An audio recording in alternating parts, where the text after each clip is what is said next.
Dr. Elaine Hardman and her team of researchers spent weeks determining the effects of feeding snack-sized quantities of walnuts to mice. Their findings indicate the growth of breast cancer tumors was significantly suppressed with the consumption of walnuts. The mice ate a diet in which about 18.5% of their calories came from walnuts, which equates to about 2 servings for the average adult. A serving is about 1 ounce, or a shallow handful of walnuts is 1 serving. So 2 servings a day might be a little more than most people would eat, but it's not out of the range of reality. If you're eating walnuts as a snack, when you get the munchies in the middle of the afternoon, a few walnuts, or put them on salad or in cookies, it's not an unreasonable amount. According to Hardman, walnuts have at least 3 components that could account for their cancer-slowing effect, including the highly touted omega-3 fats. Hardman says research as a whole is beginning to show that diet plays a significant role in cancer prevention. Or to reduce the deaths from cancer than all the chemotherapy we've done so far by preventing cancer. Hardman's research was conducted at the Robert C. Byrd Biotechnology Science Center. The research was published in the current issue of the peer-reviewed journal Nutrition and Cancer. For We Are Marshall Today, I'm Leah Edwards.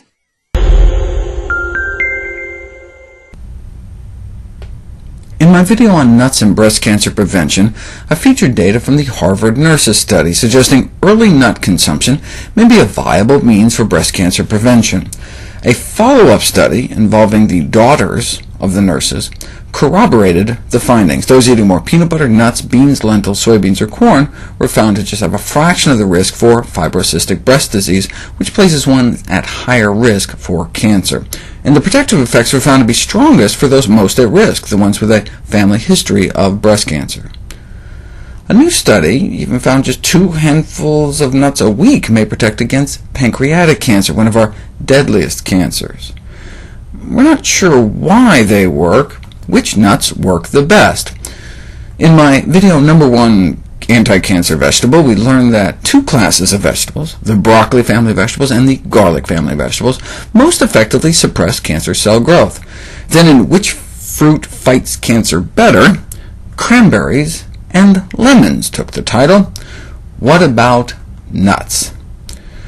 Well, in terms of antioxidant content, walnuts and pecans steal the show.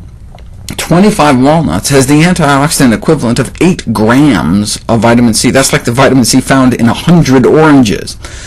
But how do they do against cancer?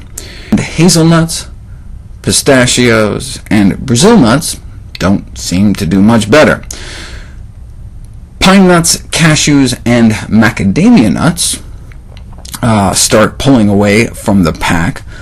Almonds appear twice as protective, having cancer cell growth at only half the dose, but these final 3 are the winners, causing a dramatic drop in cancer proliferation at just tiny doses: walnuts and pecans, with the bronze going to peanuts. This was nuts versus human liver cancer cells, like they did in the fruit study. They found similar results pitting nuts against human colon cancer cells, which is particularly useful since ingested nuts would come in direct contact with colon cancer tumors in the real world.